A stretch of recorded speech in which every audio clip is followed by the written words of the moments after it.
Hi hello అండి, అందరికీ నమస్తే. సంకటహర చతుర్థి పూజ చేసుకున్నారా? నేను చేసుకున్నానండి. నేను ఎక్కువగా మార్నింగ్ చేసుకుంటాను, ఎందుకంటే ఏం తినకుండా ఈవినింగ్ వరకు ఉండడం నా వల్ల కాదు. అందుకని నేను మార్నింగ్ చేసుకుంటాను.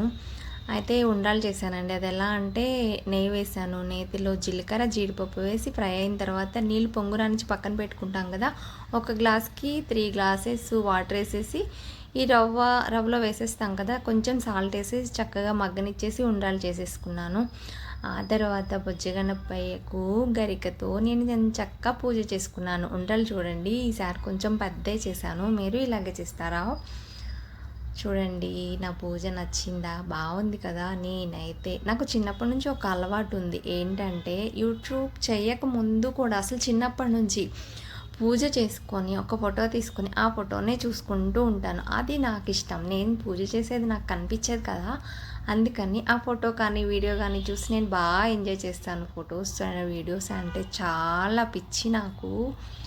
ఇంతకీ ఏంటంటే నేను షార్ట్స్ పెడుతున్నాను, నేను ఓన్ వాయిస్ ఇవ్వను కదా, బయట వాయిస్ ఇస్తాను కదా, అది కాపీరైట్ పడుతుంది. 10 సార్లు పెట్టి తీసేసాను.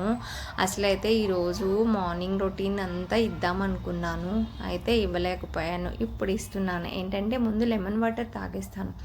ఎలా అంటే వేడి వాటర్లో సబ్జా గింజలు, హనీ, లెమన్ వేసుకొని వాటర్ తాగేస్తాను. ఆ తర్వాత చిన్న చిన్న పనులు ఉంటాయి కదా, పనులు చేసుకొని ముందు పూజ చేసేసుకుంటాను. పూజ తర్వాత మా హస్బెండ్ టిఫిన్ ఈరోజు ఇడ్లీ పల్లి చట్నీ చేశాను.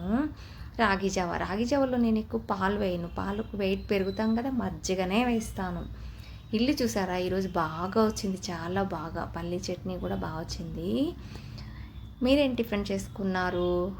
మీ పూజ ఎలా జరిగింది? నా పూజ నచ్చిందా? వాల్నట్స్ రోజుకు 2 తినండి, చాలా మంచిదంట హార్ట్కి. ఈవినింగ్ స్నాక్ ఏం చేశానంటే అటుకులు, జీడిపప్పు, పల్లి, శనగపప్పు వేసి లైట్గా ఫ్రై చేశాను. చాలా బాగా వచ్చింది తెలుసా మీకు. చూస్తుంటేనే చూడండి, కలర్ఫుల్గా ఉంది. అంటే నేను చేసింది కాబట్టి నాకు అలా అనిపిస్తుంది. మీకు నచ్చిందో లేదో నాకు తెలియదు అనుకోండి. టీ అటుకుల స్నాక్ ఎలా ఉంది? లైక్ సబ్స్క్రైబ్ చేసుకోండి. గమ్ గమ్